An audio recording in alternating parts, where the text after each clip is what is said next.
Switzerland,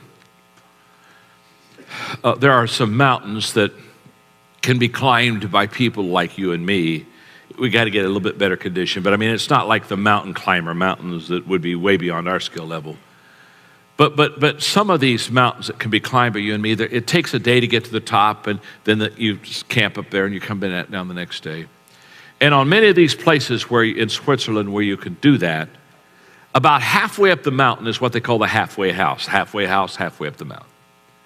So a group of people starts off with a guide in the morning, and about noon, you're kind of tired, and you've been walking now for 4 or 5 hours, and you're coming up to the halfway house, and it's just it's a wonderful sight. Because as soon as you enter in the halfway house, you can smell the food, and they're getting ready for a good lunch, and you sit down, there's a fire in the fireplace, and there's nice soft chairs, and you can just rest your body and refresh your body. And so the people go into the halfway house, and they eat and laugh and enjoy and just really just kind of take in that wonderful, refreshing atmosphere. About an hour and a half after being in the halfway house, the guide gets up and says, well, gang, it's time to put on your gear. We got to hike. We got to get on up to the top. This is a fact. About half the people decide not to go on up to the top. They're sitting around the table and they're just saying, you know what, go on up. You're going to be coming by here tomorrow. You're going to be having lunch here again tomorrow. We're just going to hang here. And so the people that want to get to the top, they put their stuff on and they kind of leave. And the rest of the people sit behind. They eat a little bit more food, get around the piano, sing some songs, get around the fireplace, enjoy the fire, warm themselves by the fire.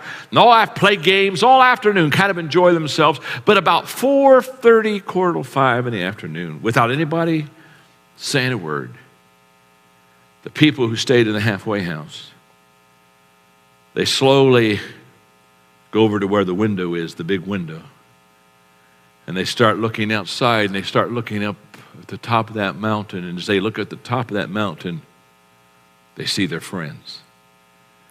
Their friends are now getting the tents out, and they're getting ready to prepare for the night, and it becomes very quiet, very somber.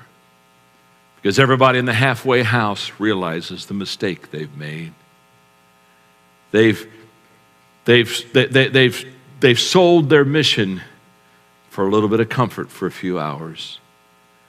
Next morning, down come their friends, and by noon, they come into the halfway house. And when they come in the halfway, they are laughing, they're high-fiving, they're talking about what they've seen, where they've been, experiences, the fact that it was almost impossible to get up there. In fact, they had to help each other get up there, and how they joined teams and held hands, and they're just telling all these stories and talk about the pictures they've taken, and they got the group picture up there with the flag at the top, and the people who remain behind, they don't say much. They just eat their lunch and then follow the rest of them down to the bottom of the hill where their friends are waiting for them. And those who paid the price and went to the top, who understood now is the time to reach the mission, they hug and tell stories and celebrate.